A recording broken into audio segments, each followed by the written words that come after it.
En France, TVL a démontré que l'on pouvait contourner les médias officiels de la propagande et du mensonge engraissés avec l'argent de vos impôts. En 2025, TVL va innover, s'adresser à de nouveaux publics. On se prépare à surprendre, à renouveler, à avoir de l'ambition, à faire toujours preuve d'audace. TVL prépare la chute de l'ancien monde médiatique. Alors aidez-nous à le faire vite et fort. Rejoignez par un simple don la communauté des amis de TVL, les amis de la liberté à tout prix.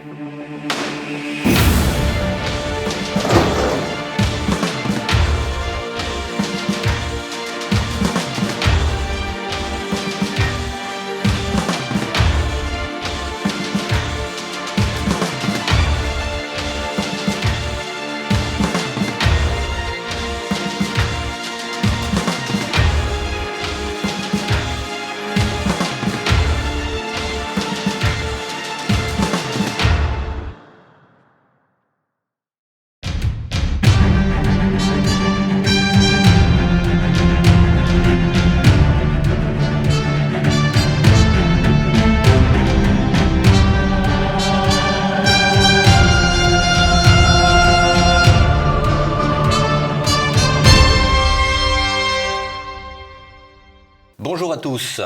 La guerre, ce n'est pas seulement l'affrontement sur le champ de bataille de divisions blindées, le combat aérien ou naval. Il y a aussi les batailles de l'ombre qu'on ignore. Les coups de feu y sont rares, les coups tordus un peu moins. Et les soldats ne portent pas l'uniforme, mais le costume ou le tailleur de monsieur et madame tout le monde. Cette guerre, c'est celle des services secrets et aujourd'hui, avec notre invité, un historien qui fait autorité en la matière, nous allons découvrir les batailles secrètes de la Seconde Guerre mondiale. Rémi Koffer, bonjour. Bonjour. Alors vous êtes journaliste, enseignant, historien du renseignement, comme je le disais, et vous avez d'ailleurs publié de nombreux ouvrages sur le sujet, dont l'histoire mondiale des services secrets de l'Antiquité à nos jours, paru en 2015 chez Perrin, et toujours chez Perrin, Les femmes de l'ombre, une histoire occultée des espionnes en 2019, ou Les maîtres de l'espionnage en 2017, ou encore Les espions de Cambridge en 2022, l'histoire des 5 taupes soviétiques au cœur des services secrets britanniques. Vous êtes d'ailleurs venu nous raconter leur histoire ici. Aujourd'hui, j'ai le plaisir de vous recevoir pour évoquer l'action des services secrets lors de la Seconde Guerre mondiale que vous racontez dans un livre paru toujours chez Perrin. 1939-1945, la guerre mondiale des services secrets. Alors, première question qui finalement porte sur l'ensemble de vos ouvrages, qui a trait aux sources, car dans le service secret, il y a secret. Alors, comment faites-vous pour travailler ? Vous faites l'espion ? Non, je ne fais pas l'espion. Je travaille sur le domaine de l'espionnage et du renseignement depuis très longtemps, depuis 3 décennies. Ce qui fait que, d'abord, vous avez des gens qui ont pu constater le sérieux de votre boulot, qui se disent, il ne fait pas n'importe quoi pour avoir un petit scoop le lendemain, etc. Il essaye de voir les choses en profondeur. Donc, on vous donne des indications, on vous met sur des pistes ou, éventuellement, on vous passe, en effet, des documents. Toujours faire preuve de prudence d'ailleurs quand quelqu'un vous passe un document parce qu'il y a fort risque que ce soit dans le but de déqualiller un autre. Donc il faut toujours être prudent en la matière. Mais sinon, j'imagine aussi pour le second conflit mondial que beaucoup de documents ont été déclassifiés. Il y a un certain nombre de documents qui sont déclassifiés et puis il y a des choses qu'on ne dit pas et dont je révèle certaines dans ce livre. Alors, vous intitulez votre premier chapitre « La toile mondiale des services secrets ». Alors, si vous le voulez bien, je vous propose de la parcourir et de commencer par ce qui semble être vos préférés, à savoir les Britanniques. On sent que vous les aimez bien. Alors, sont-ils vraiment, à la veille du conflit, les meilleurs ? C'est eux qui ont joué le plus grand rôle en matière de services secrets pendant la guerre, et je dirais qu'ils l'ont joué du bon côté, donc ça les rend évidemment plus sympathiques, ce qui n'est pas une adhésion à tout ce que font ou feront les Anglais. C'est évident que pendant la guerre, c'est comme disait Churchill, their final hour, leurs heures les plus belles, les siennes d'ailleurs, c'est le moment où il joue sur ce levier des services secrets, de l'intox, de la deception, c'est-à-dire la désinformation stratégique, qui vont mener de 39 à 45.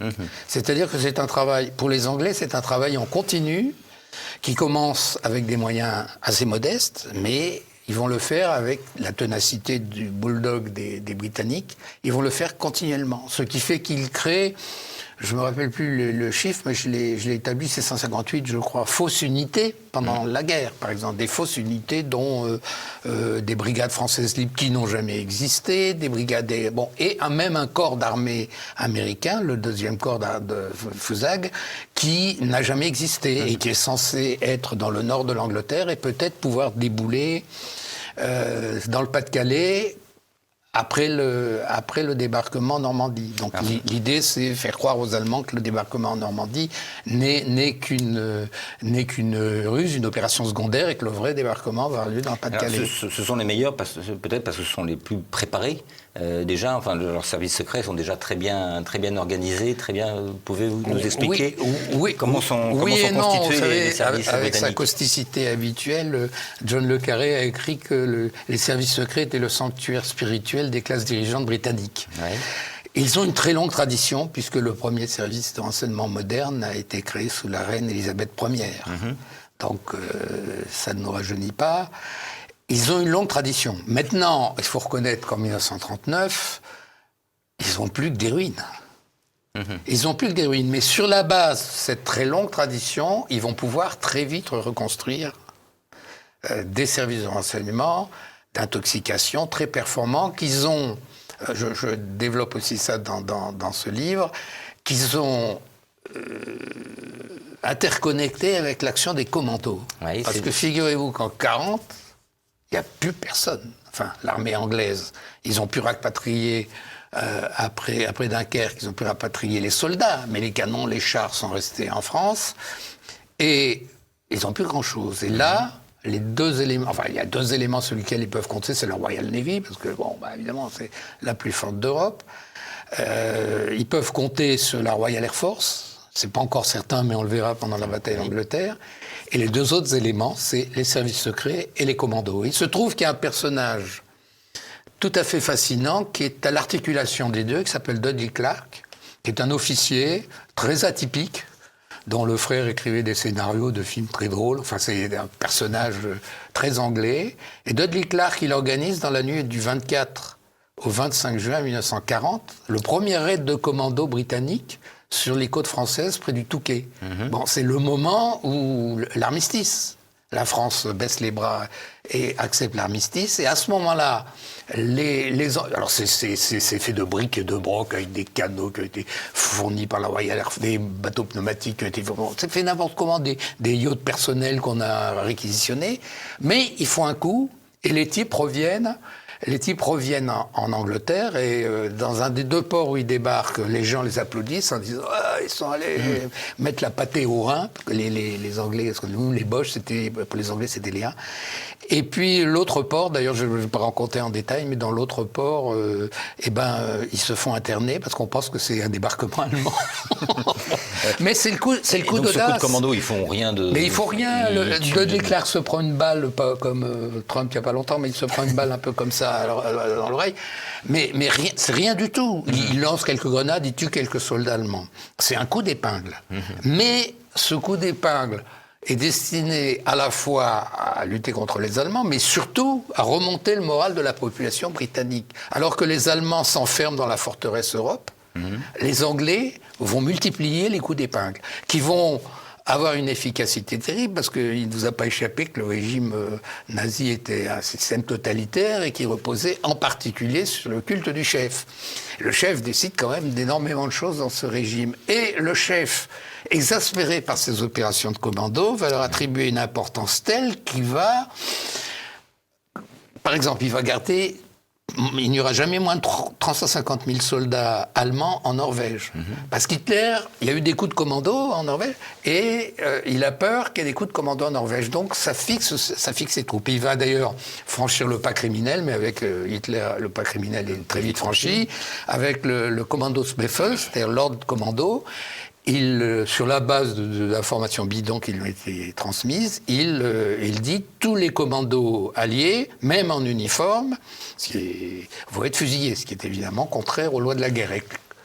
Les généraux allemands appliquent combat Pas trop, parce que c'est la même chose quand les nazis ont voulu fusiller les Français libres en disant ils ne respectent pas l'armistice, donc c'est des irréguliers, donc on les fusille. Et le général de Gaulle a pris la parole à la BBC, a dit que c'était déplorable, car c'était contraire aux lois de la guerre, mais que si les soldats français des forces françaises libres étaient fusillés, les soldats allemands prisonniers seraient fusillés aussi. Donc, la même chose un peu pour les commandos. Mais il y a quand même eu des cas où les commandos ont été fusillés alors qu'ils opéraient dans l'uniforme de leur armée. Ce qui n'est pas le cas, on y reviendra peut-être évidemment, des espions, qui eux, par définition... On en reparlera effectivement.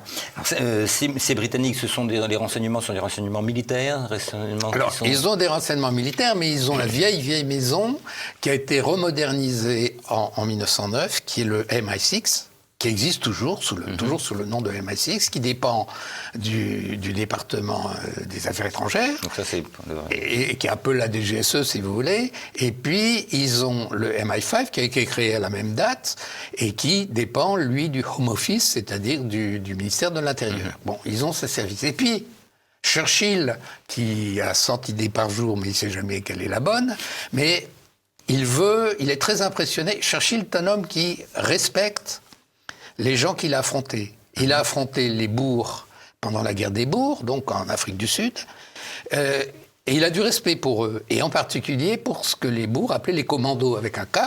Les commandos, c'était ces groupes avec des chevaux qui parcouraient des grandes distances et des types qui étaient des bons chasseurs et des formidables tireurs d'élite et qui montaient des embuscades aux habits rouges britanniques, qui étaient très, très coûteuses en vie humaine. Et Churchill, qui a été prisonnier des boers, qui s'est évadé, a du respect pour eux. De la même manière, il se rappelle de Michael Collins, qui était le chef opérationnel de l'IRA, qui est l'inventeur de la guérilla urbaine, si vous voulez. Et il l'a rencontré lors des négociations de paix en Angleterre, et il a du respect. Et ça l'impressionne. Alors, les commandos, il est partant, parce qu'il se rappelle de ça. Donc, Dudley Clark, allez-y à fond la caisse. Et puis, les groupes spéciaux un peu comparables aux clandestins de l'IRA, eh bien, ça va être le Special Operation Executive, c'est-à-dire un service action créé spécialement pour la guerre. Parce qu'avant, il y avait le MI6 avait son petit service d'action, mais là, non, c'est un service spécifique, sabotage, action, guérilla, sur les arrières des Allemands, dans toute l'Europe occupée. Donc, ça va être les renseignements. Et puis après, bon, évidemment, la Royal Navy a son service de renseignement, l'armée de l'air aussi, évidemment. Et donc là, ils excellent, donc vous l'avez dit, en matière d'intoxication. Et qu'est-ce qu'on appelle également les opérations de deception? Deception, c'est la désinformation stratégique. Parce que, si vous voulez, dans l'esprit des Anglais, de Dudley Clark, parce que Dudley Clark, il est à la fois dans les trucs de commando et il est aussi dans les opérations de deception. Alors la deception, c'est quoi ? La valeur stratégique, c'est qu'on fait un feu continu, comme on disait dans les usines autrefois. Ça s'arrête jamais. C'est-à-dire qu'on crée des choses, on crée des illusions. On trompe les Allemands sur le débarquement en Sicile, on trompe les Allemands auparavant sur le débarquement allié en Afrique du Nord. On n'arrête pas de les tromper, on n'arrête pas de créer des unités fictives. Mais les unités fictives, c'est créé sérieusement. Il y a un insigne qui est décidé, spécialement. Et alors, les fameux parachutistes SAS, qui sont créés là aussi par un fêlé écossais. Il y a énormément d'Écossais dans cette histoire, parce que souvent, les Écossais qui ont été battus par les Anglais prennent une sorte de revanche, un peu comme les sudistes dans l'armée américaine, qui sont traditionnellement un peu plus nombreux que les nordistes, si vous voulez. C'est une espèce de revanche. Vous nous avez battus, mais à votre service, on va être les meilleurs. Et vous avez, en effet, le patron de la brigade des commandos des Royal Marines, c'est un Écossais. D'ailleurs, c'est le cousin du fondateur des SAS.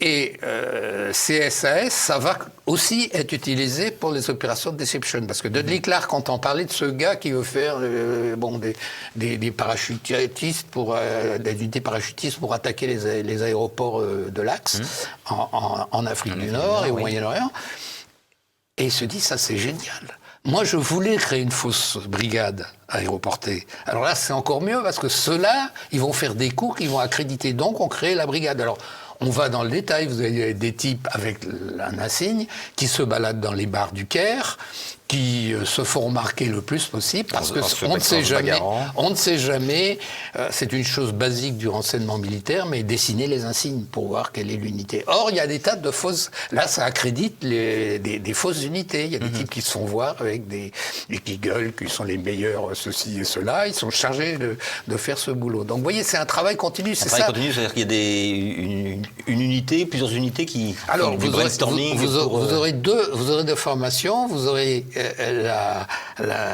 Hay Force de Dudley Clark, qui opérera surtout au Moyen-Orient. Et puis, vous avez la London Controlling Section, c'est-à-dire la section de contrôle de Londres, ce qui est un nom totalement anodin. Et cette London Controlling Section, qui est là aussi chargée d'hurluberlu. Il y a un type qui a écrit des romans d'espionnage, il y a un type qui est boursier, qui a spéculé en bourse. Enfin, toujours, il n'y a qu'une seule femme qui est la fille d'un lord qui fait le secrétariat. Et ces gens-là, en accord avec Dudley Clark, ne vont pas arrêter de monter des opérations d'intoxication.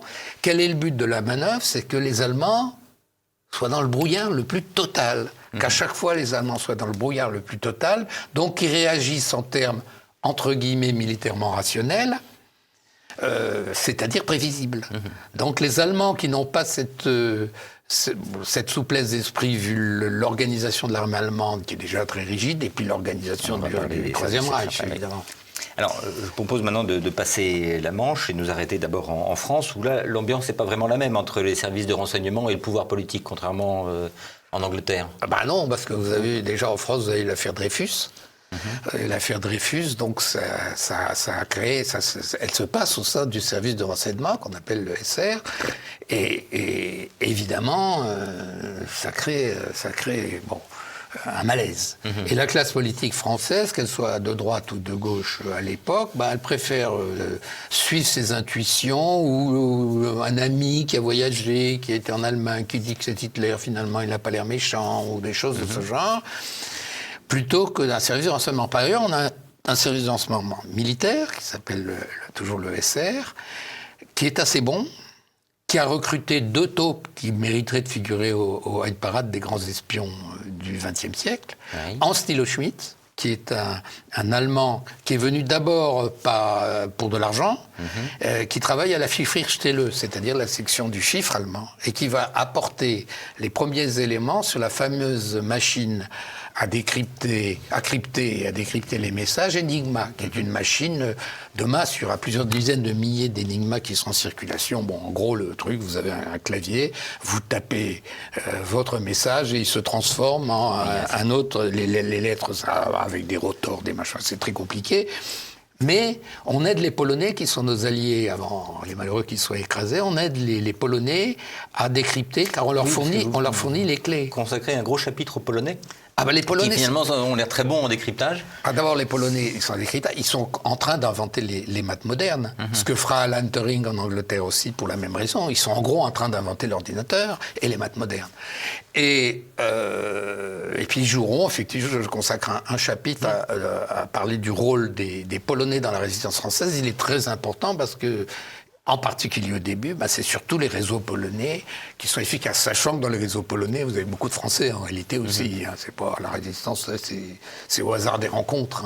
Des gens sont dans tel réseau, mais ils auraient pu être dans tel autre. Et donc ces services de renseignement français, en 1939, n'ont rien vu venir sur les plans d'attaque des Allemands. Ils ont vu venir beaucoup de choses. Mais le pouvoir politique n'a pas suivi. D'une part, vous aviez... l'affaire Dreyfus avait établi un système où il n'y avait pratiquement pas de communication entre le pouvoir politique et l'armée.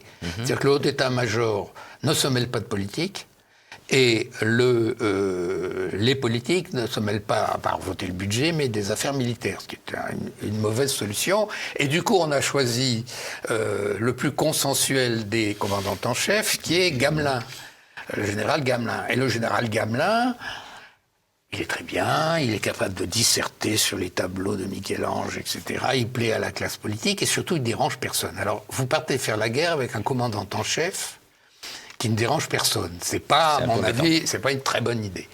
Alors, le drame, évidemment, nous arrive en 1940, mais il a été en partie prévu par le SR. Pas complètement, mais il a été en partie prévu. Et la tactique la tactique qu'on va appeler après guerre éclair, la progression des blindés en coordination avec l'aviation d'assaut, a été percée au jour. Moi, j'ai des documents qui montrent, on savait très bien quelle allait être la tactique des Allemands. Donc, pourquoi s'est-on laissé surprendre? Ça, c'est incompréhensible. Toujours est-il que après le désastre de 40, eh bien, le SR essaie de se reconstituer dans une ambiance et dans des circonstances assez ambiguës. Parce qu'il y a une aile de Vichy, en particulier au début le général Weygand, qui est le dernier commandant en chef. Le général Weygand, qui est assez anti-allemand, couvre un peu la reconstitution d'organes de renseignement. Donc dans le cadre de l'armée d'armistice. Dans le cadre de l'armée d'armistice, réduite à 100 000 hommes, etc. Et ils sont couverts par une partie de Vichy qui veut continuer quand même à faire un peu de renseignement contre les Allemands. Et ils vont donc en profiter pour maintenir les liens avec les Anglais, maintenir les décryptages, parce que les décryptages de la machine Enigma, ils se faisaient près de Paris. Et après le désastre, ils sont dans le Gard, dans un petit castelet, ils sont dans le Gard. Alors vous avez des Polonais, vous avez des Français, vous avez des républicains espagnols. C'est-à-dire qu'après l'armistice, on continue de travailler sur Enigma. Bien sûr, on continue. Et on envoie, on est d'ailleurs doublé par les Polonais, parce que le général, le capitaine Bertrand à l'époque, qui est pour la petite histoire, l'oncle et le père adoptif de Jean-François Degnaud, l'oncle Gustave, comme disait Jean-François, eh bien, Bertrand, qui sera à un moment le patron du SR Guerre clandestin aussi, le réseau Kléber, s'occupe également des décryptages. Alors, il transmet un certain nombre de choses aux Anglais, mais les Polonais, puisqu'il y a des Polonais dans cette équipe très nombreux, eux transmettent aussi parallèlement, sans qu'ils le voient, parce qu'il n'est pas tout le temps là. Ils envoient aux Polonais. Ils envoient au service polonais de Londres. Donc vous avez forcément une chose de ce genre. Et puis vous avez, ça c'est un des services secrets, et puis l'autre service secret, c'est celui que va créer le général de Gaulle. Mais alors, il le crée à partir de rien, avec un capitaine polytechnicien qui s'appelle André de Wavrin, qui prendra le nom de colonel Passy, parce qu'ils prendront le nom d'une ligne de métro, leur pseudonyme.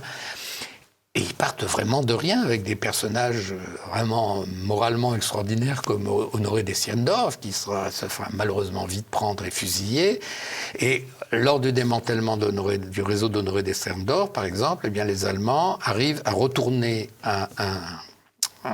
l'opérateur radio du réseau, et ils commencent à faire aussi leurs opérations de désinformation, c'est-à-dire on envoie des fausses informations par les radios arrêtées. Mais rassurez-vous, les Anglais ont foutu derrière les verrous tous les agents allemands en Angleterre, qui opèrent en Angleterre. C'est une île, c'est plus facile pour eux. Et tous ces gens-là émettent, en fait, sous le contrôle du MI5, c'est-à-dire de la DGSI britannique. C'est-à-dire ils envoient des fausses informations. Ça, c'est un des éléments clés de l'opération de désinformation. L'autre étant la fameuse machine Enigma. Parce que comme sur la base des travaux des Polonais et des Français, les Anglais, eux, ont développé la chose, c'était artisanal, c'est devenu industriel. Vous avez un centre où vous avez 9000 personnes, près de Londres, 9/10 de femmes, qui travaillent au décryptage des machines. Et là, on va inventer, et pas seulement Alan Turing, d'autres dont je parle, parce que Turing est un personnage extraordinaire, mais il y en a d'autres qui sont pas mal non plus. Et ces gens-là sont en train d'inventer des machines à décrypter la machine Enigma, c'est-à-dire des ordinateurs, simplement, ils sont mécaniques, ils sont pas électriques, et aussi la super machine du haut état-major allemand et d'Hitler. Donc, qui n'est pas la machine Enigma. La machine Enigma, c'était dans n'importe quel régiment, vous aviez un opérateur Enigma. C'est des machines avec 12 rotors, enfin, mais on arrivera à partir de 1944 à décrypter certains messages. Et ces services français, donc de la France Libre, c'est le BC. Voilà, c'est le deuxième bureau, et BBCRA après. Et également, ils travaillent sur le territoire national. J'imagine, dans la Résistance, il y a des antennes du BCRA qui récoltent des renseignements. Ils prennent, oui, le fameux réseau, la confrérie Notre-Dame du colonel Rémy, où vous avez où le réseau dans la police d'Achille Peretti, par exemple, qui est créé à la demande du BCRA et qui va noyauter la police de Vichy.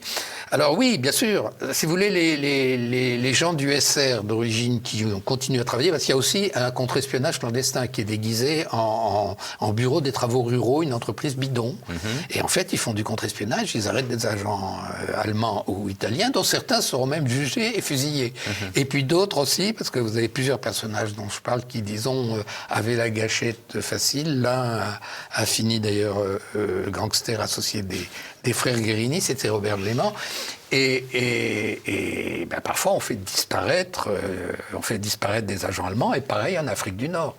Les gens qui renseignent la commission d'armistice, les Allemands et les Italiens de la commission d'armistice, figurez-vous, parfois on les retrouve dans le port d'Alger, ils ont été victimes d'un règlement de compte. Donc il y a aussi un contre-espionnage clandestin. Et puis le BCRA, sa spécificité, c'est qu'il vient, comme on dirait maintenant, de la société civile. Ce sont des gens qui... Ils ne sont pas forcément des militaires. Ils ne sont pas militaires de carrière. Ils sont militaires parce que, si vous voulez, les classes moyennes, tout le monde est officier de réserve à l'époque.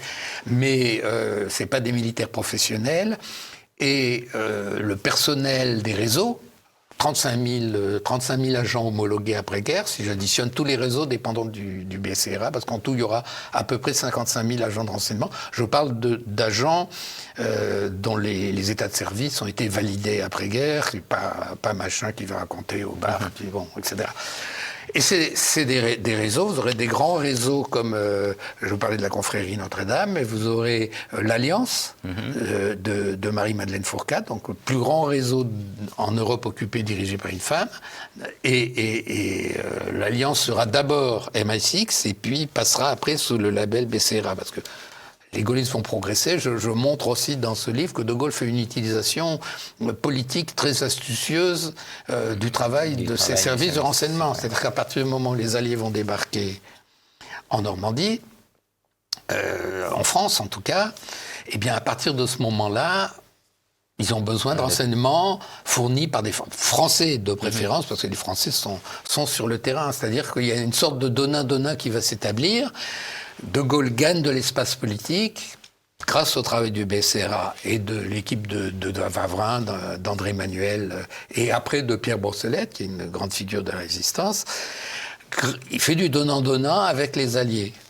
Donc c'est un travail. Ce service de renseignement prépare d'une part les opérations dans le dos de l'armée allemande. Donc le renseignement essentiellement. L'efficacité de la résistance française, c'est, à mon avis, c'est plus de renseignement qu'autre chose, parce que malheureusement, les maquis n'ont pas atteint le niveau d'efficacité d'autres pays. Je parle de la Yougoslavie, par exemple, ou des pays comme ça. Vous avez vu des unités entières de partisans qui accrochaient l'armée allemande. Alors du côté justement de l'armée allemande, enfin du côté allemand, qu'en est-il des services de renseignement à la veille du conflit? D'ailleurs, vous commencez dans votre livre l'introduction pour raconter un coup de main de leur service. Alors, je ne sais pas si le coup de main était très important ou très significatif. Non, mais qu'en est-il de l'état des services de renseignement, services secrets allemands? Alors les services secrets allemands, ils ont leur service secret traditionnel, qui est l'Abwehr, qui est le service de renseignement militaire, qui fait suite à la 3B de 14-18. Enfin, il y a une espèce de continuité, qui n'est pas un mauvais service, mais qui est beaucoup moins performant que ce sera le MI6 britannique. Et puis aussi, il y a la concurrence des SS. C'est logique dans l'Allemagne nazie. Donc vous avez le Sicherheitsdienst, le service de sécurité, qui commence par une police politique, SD Inland. Et puis vous aurez quand même une aile extérieure, et le patron de ce service va participer à cette opération assez coquinolesque que je raconte au début, qui est le kidnapping à la frontière hollandaise de 2 officiers de renseignement britanniques. Et là, c'est réalisé par les SS, donc avec également évidemment toute la brutalité qui va avec les SS. Mais donc ça va se développer, et les SS, ils prendront la main peu à peu, parce que vous savez que l'armée allemande, il y a un certain nombre de gens qui n'étaient pas très pro-nazi. Au fur et à mesure des défaites, le doute s'installe. Le patron de l'Abwehr, l'amiral Canary, c'est aussi un personnage assez bizarre qui est... Bon.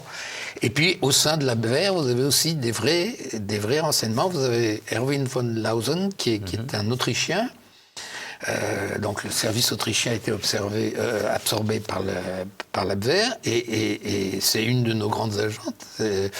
Sa maîtresse, qui est une Française, est une agente du SR d'avant-guerre, et elle continuera à renseigner l'USR donc jusqu'en 1943. Ils passeront des informations au SR. Donc vous avez des opérations comme ça dans la durée. Ce sont des bons services de renseignement, des bons services secrets? Les SS, ils sont efficaces dans la répression contre les mouvements de résistance, parce que c'est des brutes. Ils torturent, ils dézinguent, etc. Ils tuent, ils assassinent, ils récupèrent un certain nombre de mercenaires, de voyous qui travaillent pour eux, ou de collaborateurs politiques. C'est la brutalité qui les caractérise. Alors c'est sûr que quand vous torturez les gens systématiquement, etc., vous arrivez à avoir certains résultats. Mais la seule opération vraiment d'intox qui réussiront, c'est Pôle Nord en Hollande. Oui. Là où ils arriveront, ça sera très fort. Tous les réseaux du Special Operation Executive britannique en Hollande, donc composés de Hollandais, vont être complètement dézingués. Mais là, c'est parce que, exceptionnellement, le type de l'Abwehr et le type du SD s'entendent bien. Parce que d'habitude, il y a une détestation mutuelle. Les militaires de carrière trouvent que les nazis, c'est quand même bas de gamme. Et puis les nazis trouvent que les militaires de carrière, c'est tous des réactionnaires qui n'aiment pas le Führer, etc. Donc, vous avez ça. Donc, l'efficacité des services allemands est assez moyenne. Et d'ailleurs, ils vont se faire rouler dans l'histoire du débarquement en Normandie. Pensez qu'ils vont croire pendant 6 semaines qu'il y aura un débarquement. On espérait 15 jours. L'opération était montée pour 15 jours, l'opération de déception. Et elle va marcher sur 6 semaines. C'est-à-dire que pendant 6 semaines, les Allemands vont attendre le corps FUSAG, le corps américain de 12 puis 20 divisions, qui est censé débouler sur le Pas-de-Calais, qui n'arrivera évidemment jamais parce qu'il n'existe pas. Et au bout de 6 semaines, ils se rendront compte, ils diront, la Normandie, c'est un single shot, c'est un coup unique. En revanche, l'opération Barbarossa, c'est plutôt... Là, c'est le chef-d'œuvre d'Hitler, si je puis dire, parce que Hitler et Staline, vous voyez, c'est les deux... Justement, quels sont les rapports entre les services de renseignement et... Enfin, dans un pays totalitaire, que ce soit l'Union soviétique ou l'Allemagne nazie, par rapport aux démocraties, on n'est pas du tout dans le même rapport entre le pouvoir politique. D'une part, vous avez raison, c'est pas du tout le même rapport. Et puis, l'intégration totale dans toute forme de totalitarisme se produira dans l'Allemagne nazie, pratiquement. C'est-à-dire que même l'Abwehr va être absorbé par le SD. Vous aurez vraiment ça. Alors qu'en Russie soviétique, vous avez le service de renseignement qui dépend du ministère de l'Intérieur, comme après le KGB avait une aile extérieure qui s'appelle la PGU, qui était l'équivalent de la CIA, si vous voulez, mais l'entièreté de la machine, c'était de la répression politique. Et là, vous avez ce service qui s'appelle l'INO, et vous avez aussi ce qui deviendra le GRU, qui porte un autre nom, qui deviendra en 1942 le GRU, qui est le service de renseignement de l'Armée Rouge, parce que l'Armée Rouge arrive à garder quand même ses propres réseaux. Et il faut dire que les Soviétiques sont très bons. Les Soviétiques sont très bons. Vous parliez des Anglais, mais les Soviétiques sont très bons parce que c'est dans les gènes de leur système totalitaire d'espionner sans arrêt les pays capitalistes, impérialistes, tout ce que vous voulez. Ce qui veut dire que pendant la guerre, par exemple, ils auront des réseaux qui opéreront aux États-Unis, alors que normalement, c'est la grande alliance contre Hitler, et contre les Japonais. Ils opéreront notamment pour espionner toute la construction de la bombe atomique. Ils opéreront à la fois en Angleterre et aux États-Unis, dans le dos des Alliés, grâce à des personnages, y compris mes fameux mes espions de Cambridge, là, des personnages de ce genre, ils arrivent à espionner leurs propres alliés en temps de guerre de manière conséquente, ce qui veut dire que ça prépare déjà la guerre froide dans leur esprit. Alors que les alliés, d'abord on va en finir avec les Hitler et les militaristes japonais, puis après on verra. Non, dans l'esprit soviétique, tout se déroule. Ce qui veut dire qu'ils ont évidemment de très bons services. Le fameux Richard Zorge à Tokyo, par exemple, mais vous avez des dizaines de sources qui avertissent Staline qu'Hitler va l'attaquer. Et là, vous avez un blocage, car Staline, qui vient de décapiter l'Armée Rouge, qui a tué des dizaines de milliers d'officiers de l'Armée Rouge, il sait qu'elle n'est pas encore en état de combattre. Il n'est pas idiot, hein. Il sait qu'elle n'est pas en état de combattre. Et donc, il se dit, il faut que je gagne du temps avec Hitler. Et la première déception pour Staline, c'est que nous nous effondrons trop vite en 40, parce que lui avait espéré que ça serait comme en 14-18. Les deux puissances, les deux camps impérialistes se battront jusqu'à épuisement, et après, nous n'aurions qu'à avancer tranquillement et à conquérir toute l'Europe. Bon, malheureusement, il est déçu, et là, il s'est mis dans un mauvais cas, puisque comme en 40, pendant que les Allemands attaquaient de face la Pologne, lui, il a fini de la poignarder dans le dos, et il a une frontière commune maintenant avec Hitler. C'est un danger dont il ne s'était pas rendu compte, semble-t-il. Et là, il fait un blocage psychologique. Il refuse d'admettre ce dont tous ses agents, les agents des services le préviennent, même celui Stenz qui est dans l'entourage de Chiang Kai-shek, qui est un conseiller militaire de Chiang Kai-shek, renseigne. Bon, vous avez des tas de gens comme ça. Et Staline décide que c'est des désinformateurs et il refuse de les écouter. Staline c'est un marxiste, il se fie aux éléments objectifs. Donc il dit par exemple, surveillons le cours de la fourrure et le cours de la laine sur les marchés internationaux. Ouais. Ça, c'est relativement facile à faire. Si les cours montent, ça veut dire que les Allemands achètent. Si les Allemands achètent, ça veut dire qu'ils vont attaquer l'Union soviétique. Mais il n'a pas compris, il n'a pas pu comprendre l'hubris qu'éprouvent les Allemands, et pas seulement Hitler, ses généraux aussi. Après la manière dont en 6 semaines, ils nous ont mis à bas, et ils ont aussi battu les Anglais qui étaient nos alliés, ils sont maintenant persuadés qu'ils peuvent réussir tous les coups. Tous les coups. Donc, ça leur pose pas de problème d'envahir l'Union soviétique. Ils se disent bon, un peu plus que les Français et les Anglais, mais bon, la distance est plus grande et puis l'armée rouge, ils sont plus nombreux. Mais enfin, on y arrivera en quelques mois. Et en réalité, c'est pas ce qui va se produire. Mais Staline, en revanche, fait un rétablissement sur l'aile. Il n'était pas aviateur.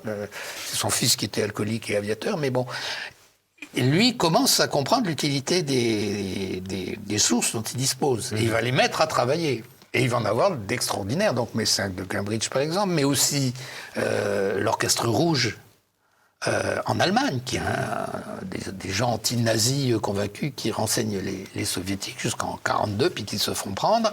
Et puis les Trois Rouges, par exemple, en Suisse, qui est un réseau implanté en Suisse, du GRU, donc de renseignement militaire, la Suisse étant neutre, ils arrivent, eux, à fonctionner jusqu'en 1944. Oui, parce que finalement, la force également des soviétiques, ce sont les partis communistes étrangers qui permettent de déceler... C'est-à-dire que vous aviez une structure qui s'appelle le Comintern, qui était l'Internationale communiste, qui a été fondée en 1919, et tous les partis communistes étaient normalement des sections de l'Internationale communiste, et évidemment...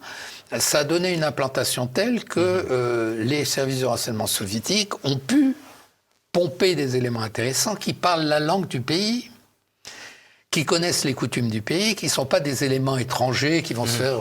Donc on n'a pas, dans les services soviétiques, vous n'avez pas seulement des soviétiques, des Russes, ou des gens de langue russe, vous avez des gens qui parlent parfaitement les langues d'Europe.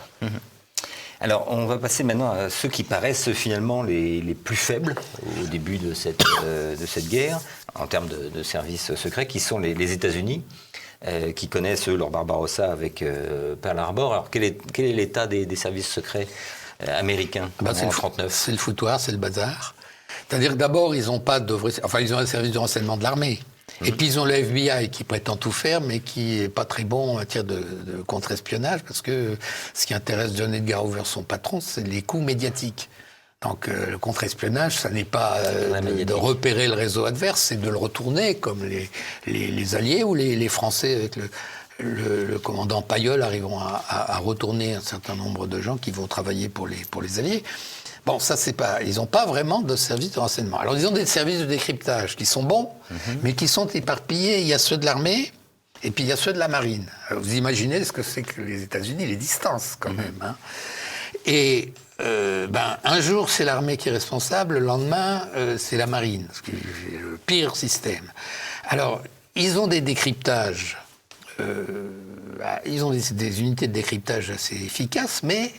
Le moment où les Japonais se décident, c'est un long processus, j'explique un peu comment ils décident d'attaquer à Pearl Harbor, qui est cette espèce de, j'appelle ça la plus grande opération de commando de l'histoire, parce que c'est un truc, c'est un coup unique. L'amiral Yamamoto Isoroku, qui est le concepteur du coup, était persuadé que les Japon avaient tort de s'engager dans la guerre contre les États-Unis, parce que les États-Unis étaient trop puissants, il avait été attaché militaire là-bas, et il a dit aux autres, bon, il y a peut-être un coup à tenter, c'est le chaos. C'est-à-dire on les met KO, et puis après on négocie, ça n'a pas marché. Et donc, il a préparé très bien le coup de commando en question. C'est-à-dire que la flotte qui va vers Pearl Harbor, silence radio total, intoxication des Américains. Par exemple, l'attaché militaire américain, il voit des marins en permission à Tokyo, qui sont dans les rues de Tokyo. Et comme c'est pas un spécialiste, il connaît pas la démarche chaloupée des marins, qui est une démarche assez particulière que les gens de contre-espionnage connaissent. Oui. Dans les ports, on repère le type qui n'est pas un marin parce qu'il n'a pas la démarche d'un marin. Là, c'est pas des marins, c'est des soldats qu'on a habillés en marins. Donc le type dit, il y a des tas de militaires, des marins en permission. Vous voyez, l'intoxication est très bien faite du côté japonais. Et les Américains n'arrivent pas à concevoir que les Japonais mettent tous leurs œufs dans le même panier, en quelque sorte. Parce que c'est contraire à toute la tradition maritime japonaise. Donc, c'est le coup de Pearl Harbor, ils se sont fait complètement avoir. Et donc, vous voyez comme sont les Américains, ils ont l'esprit pratique. C'est-à-dire comme ils ne sont pas assommés, c'est les boxeurs un peu, comme ils ne sont pas assommés, ils ne sont pas KO, et ben ils se remettent sur pied. Donc ils vont créer un service secret, le Office of Strategic Services, à partir de 1942, qui sera l'ancêtre de la CIA. D'ailleurs, une grande partie de son personnel, son personnel dirigeant passera à la CIA après.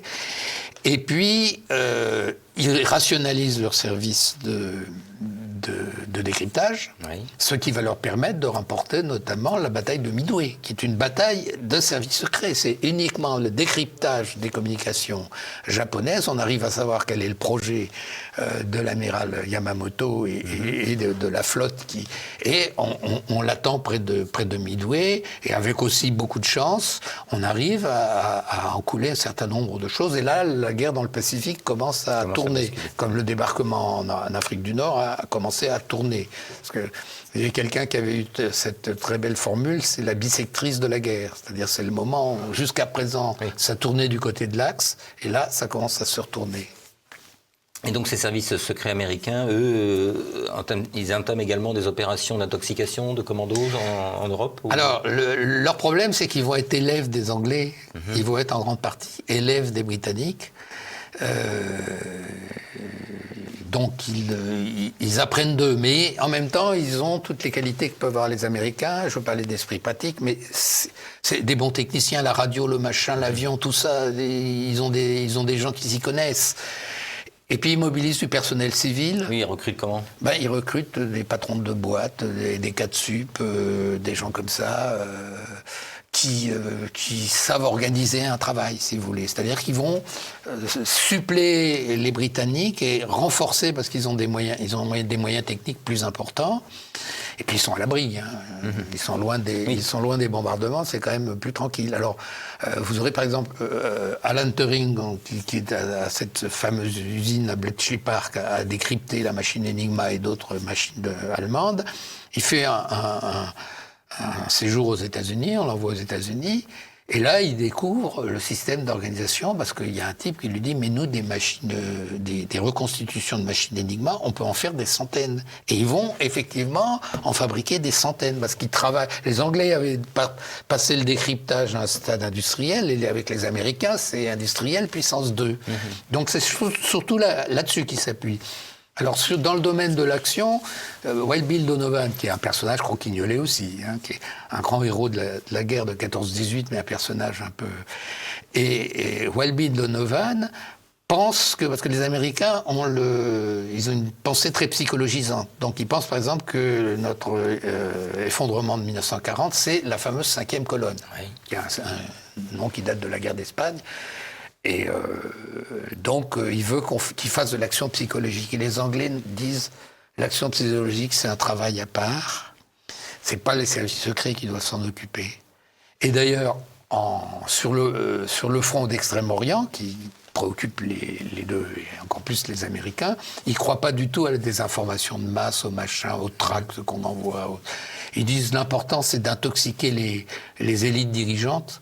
C'est ça qui compte. Et vous aurez des personnages, vous aurez Peter Fleming, qui est le grand frère de Ian Fleming, qui est un voyageur qui fait des récits de voyage extraordinaires, qui est le chef de l'équivalent de Dudley Clark en Extrême-Orient, c'est lui. Et il monte des opérations pareilles, avec des réseaux bidons, des gens qui émettent comme s'il y avait une résistance là où il n'y en a pas, des choses. Alors parfois, il pousse le bouchon un peu loin, parce qu'un jour, il commence à monter une opération pour dire que les Américains vont utiliser des gaz de combat contre les Japonais. Et là, on l'arrête tout de suite. On dit non. Parce que si vous arrivez à leur mettre ça dans la tête, c'est eux qui vont utiliser les gaz de combat. Et d'ailleurs, les Japonais ont des services de renseignement efficaces ? Alors, ils ont des services de renseignement efficaces sur le terrain, mais très, très divisés. Parce que vous avez une ligne de fracture déjà entre l'armée et la marine. Alors ils ont des... Oui. Qu'on retrouve d'ailleurs partout presque. Oui, mais alors chez eux, comme c'est le régime est entièrement militaire, dans une démocratie, si vous voulez, les terriens et les navals peuvent se regarder comme ça. Ils ont conscience d'appartenir quand même à l'armée armée. Là, c'est deux stratégies différentes. L'armée de terre veut attaquer en Mandchourie l'Union soviétique. Et la marine va pousser à ce qu'on attaque les États-Unis, l'option sud. Mais ils ont hésité longtemps là-dessus. Alors, sur le terrain, oui, ils ont des capacités de déguisement extraordinaires. On verra en Indochine, d'ailleurs, parce qu'un monsieur qui avait ouvert un petit commerce près d'une caserne française à Hanoï, ce monsieur reviendra après, il est capitaine des services de renseignement. Bon, ils ont des bons, mais le problème des renseignements, c'est d'être écouté du pouvoir politique, ce qui était le cas en Angleterre, et d'être capable de faire des synthèses. Or là, si vous voulez, vous avez trop de contradictions pour qu'ils arrivent à faire des synthèses. Et puis il y a aussi un certain mépris aussi. C'est quand même pas assez loin du code du Bushido, quand même. L'espionnage, c'est pas beau, ça se fait pas, quoi. Donc ils ont des formes de retenue. Et en face, ils ont les Chinois. Les Chinois, ça mériterait une émission à part entière, mais on peut en dire un mot très rapidement. On peut dire qu'il y a deux grandes tendances, les nationalistes et les communistes. Les nationalistes de Chiang Kai-shek luttent contre les Japonais. Les communistes, à part quelques exceptions, les communistes de Mao Tse-tung attendent pour préparer la guerre civile. Ils ont deux formidables chefs de service de renseignement. L'un sera très connu par la suite, c'est Zhou Enlai, qui sera ministre des Affaires étrangères de Mao. Et puis, vous avez Kang Sheng, dont j'ai co-signé la biographie il y a très longtemps, qui est un personnage très retors, mais extrêmement efficace. Et puis, du côté des nationalistes, vous avez Tai Li, qui est un des chefs de service secret de Chiang Kai-shek, parce que Chiang Kai-shek n'arrête pas de pousser les uns contre les autres. Et ce Tai Li est un type épouvantable, mais remarquablement efficace. Et avec assez peu de diplomatie, Chiang Kai-shek le présentait à ses interlocuteurs américains en disant « c'est mon Himmler ». Donc, c'était pas de nature à les convaincre. Et ce Tai Li joue un rôle très très important, car il va créer un organisme commun avec la marine américaine pour lutter contre les Japonais, mais lui aussi pour préparer évidemment la guerre civile contre les communistes, dont il ne verra pas la fin. D'ailleurs, il s'écrasera en 1947, son avion s'écrasera. Alors, nous arrivons au terme de l'émission. Je vais vous poser deux dernières questions. Je vais essayer d'être bref. Quelle est pour vous l'opération qui vous semble, alors vous l'avez peut-être déjà citée, qui vous semble la plus réussie ou la plus spectaculaire ? Eh bien, si on considère que le travail de désinformation qu'ont fait les Britanniques puis les Américains pendant la Seconde Guerre, et aidés aussi par les Français, pendant la Seconde Guerre mondiale, ça culmine au moment du débarquement en Normandie. C'est-à-dire que ces choses qui sont passées par des intox qui ont permis le débarquement en Afrique du Nord, en Sicile, qui ont dupé les Allemands, qui ont fait croire qu'on allait là, eh bien, ça culmine à ce moment-là. C'est l'opération la plus réussie, mais elle est réussie parce qu'elle est dans la continuité des autres. Terme, oui. Alors, et pour conclure vraiment, est-ce qu'on peut dire que les services secrets ont eu une action décisive pendant ce conflit ? Décisive, moi je pense que le rôle des services de renseignement, pour parler comme les Chinois, on peut le voir en pourcentage, à mon avis, c'est entre 15 et 20%. C'est autour de 15-20%. C'est pas le facteur décisif. Vous avez la qualité militaire, vous avez la puissance économique, notamment des Américains, des États-Unis, et même des Soviétiques, qui vont reconstruire leur industrie. Mais ça contribue, et puis c'est peut-être le facteur qui a fait basculer la chose. Moi, je dirais entre 15 et 20%. 15 et 20%. Eh bien, Rémi Coeffer, merci beaucoup. C'était passionnant. Je renvoie à votre livre qui est passionnant, j'allais dire écrit d'une plume alerte avec des petites touches d'humour aussi qui sont, oui, tant qu'à faire, jamais, faut pas s'embêter, jamais désagréables. Faut pas s'embêter. Donc ce sont les 39-45, la guerre mondiale des services secrets aux éditions Perrin. Merci infiniment. C'était Passé Présent, l'émission historique de TVL réalisée en partenariat avec la revue d'histoire européenne. Vous allez maintenant retrouver Christopher Lann et sa petite histoire. Mais avant de nous quitter, n'oubliez pas bien sûr de cliquer sur le pouce levé sous la vidéo et de vous abonner à notre chaîne YouTube. Merci et à bientôt.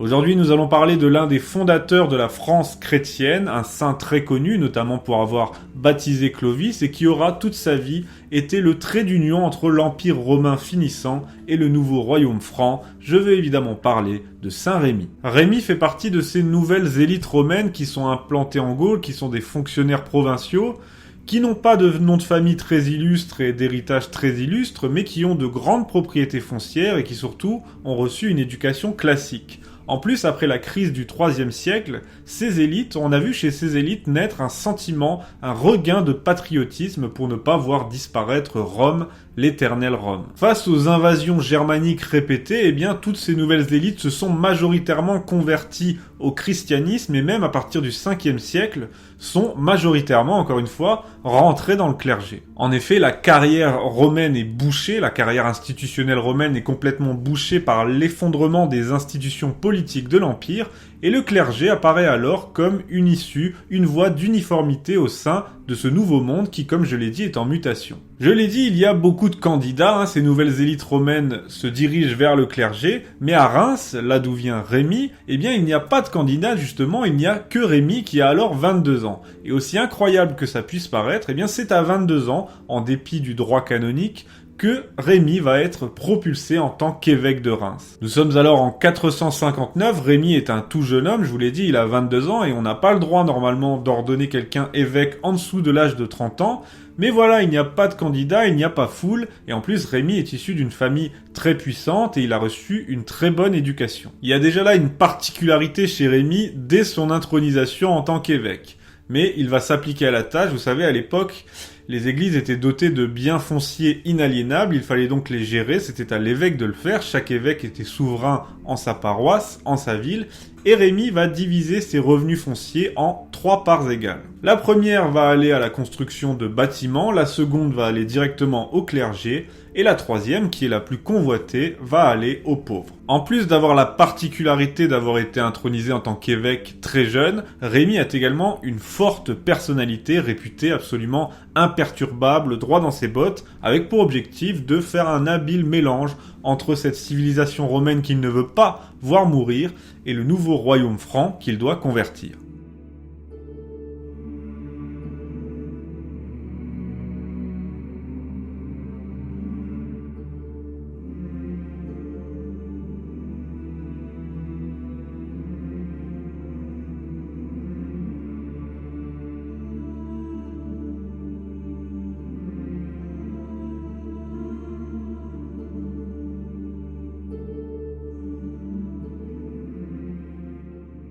En tant qu'évêque, je vous l'ai dit, l'église dispose de biens fonciers propres, et bien, Rémi est également un grand propriétaire foncier. Dans son évêché de Reims, il dispose de ressources monétaires très importantes, de l'or, de l'orfèvrerie en argent.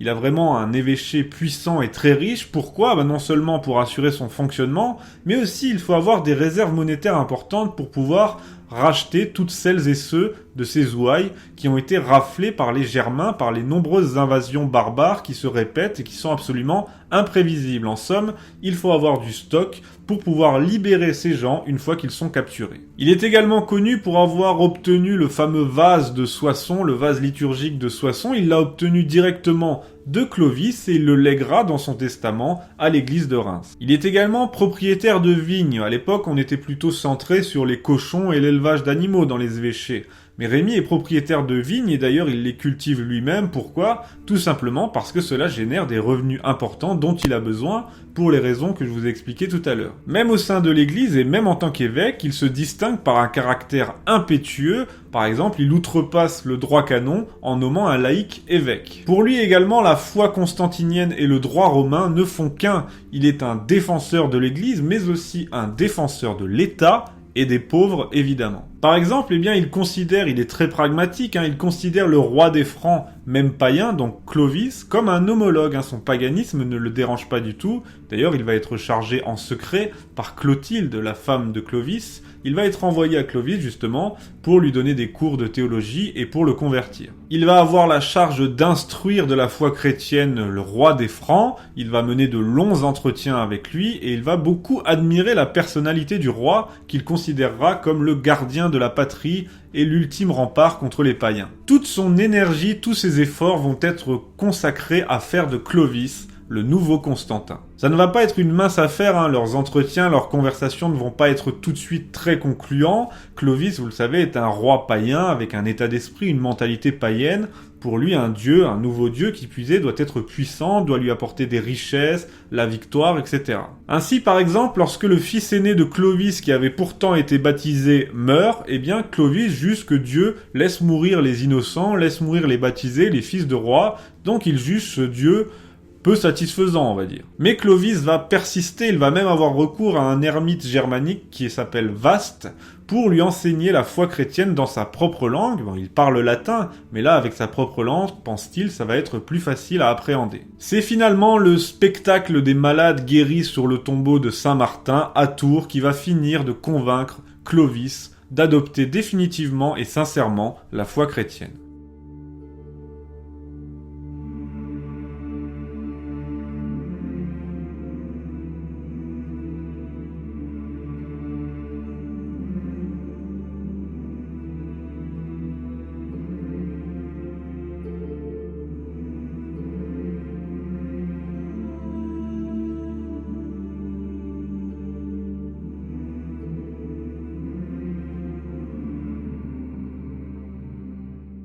Évidemment, Rémi a joué un rôle capital dans cette conversion, et notamment c'était d'autant plus difficile que se propageait alors à l'époque l'hérésie d'Arius qui avait été adoptée par tout un tas de rois barbares, et la mission de Rémi c'était non seulement de convaincre Clovis d'adopter la foi chrétienne, mais aussi de le maintenir dans la stricte orthodoxie du concile de Nicée, l'orthodoxie nicéenne, pour éviter qu'il ne s'égare dans l'hérésie d'Arius. C'est ainsi qu'il va aller jusqu'à présider et diriger lui-même la cérémonie du baptême de Clovis. Cet événement, qui est l'aboutissement de tout son travail, va lui apporter un grand prestige. Dans son testament, il va léguer tous ses biens à l'église de Reims, évidemment, tous les biens qu'il avait accumulés jusqu'ici, il a vraiment forgé cet évêché, mais il va aussi affranchir une centaine d'esclaves. Pourquoi seulement une centaine alors qu'il aurait bien voulu évidemment les affranchir tous ? Eh bien parce que il applique tout simplement la loi romaine, qui est la loi de l'empereur Auguste, et qui interdit d'affranchir plus de 100 esclaves à la fois pour ne pas faire de l'inflation, pour ne pas faire s'effondrer le cours du marché des esclaves.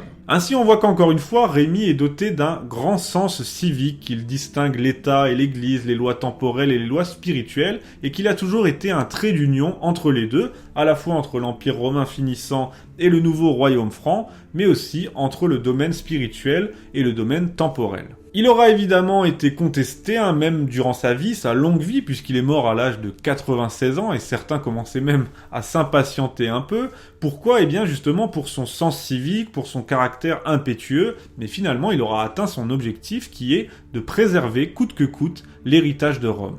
Merci à tous d'avoir suivi ce nouvel épisode de La Petite Histoire. On se retrouve mardi prochain pour un nouvel épisode sur TV Liberté. Ne manquez pas le rendez-vous, je compte sur vous. Et tous les vendredis en audio sur Radio Liberté. À bientôt.